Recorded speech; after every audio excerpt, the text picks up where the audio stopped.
Partiamo bene, partiamo con un nuovo progetto, un testimonial d'eccezione oggi Alberto Tomba, un gruppo motivato di imprenditori con a capo il presidente Gianni Zonin, ma soprattutto, diciamolo a tutti, una candidatura a costi zero, quindi il pubblico non avrà nessun impegno in quanto cercheremo fondi nel privato. Del resto abbiamo già i progetti approvati, quindi si faranno molte opere che riguardano ovviamente la pista di bob, i parcheggi, la nuova tangenziale, molte opere che sommano circa 100 milioni di euro. Considerando un'ospitalità su Cortina di circa 4.000 posti letto e altri 15.000 nel raggio di 30 km, diciamo che abbiamo tutte le caratteristiche assieme al nuovo eliporto per ospitare questi mondiali.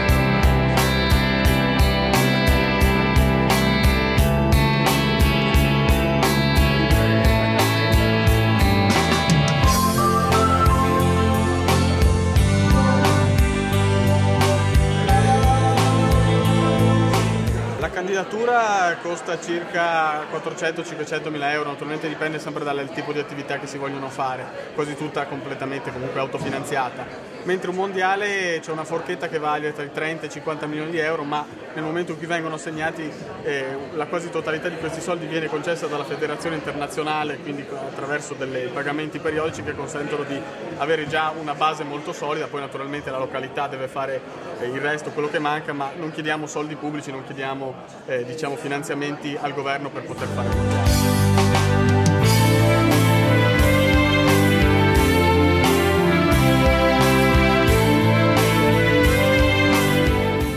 Abbiamo soprattutto una cosa in programma giorni fa, operativo, che con finanziamento totalmente privato investe su Cortina 100 milioni più di euro e investe non solo su iniziative di natura turistica, ma investe sulla pista da bob storicamente importante, la pista del 56, investe sul fatto che fa la nuova piscina di Cortina, fa parcheggi nuovi, cioè cominciamo già a costruire le strutture, le infrastrutture necessarie a un grande evento come questo. Questa è la madre di tutte quante le battaglie, cioè dire è una grande iniziativa. Cortina, oggi la presentiamo a Venezia, tutto il Veneto è in pista su questa iniziativa. Abbiamo il Nord-Est con noi e l'impresa che crede che la parola crescita vada riempita di contenuti, oggi questo evento è crescita per l'economia del Veneto.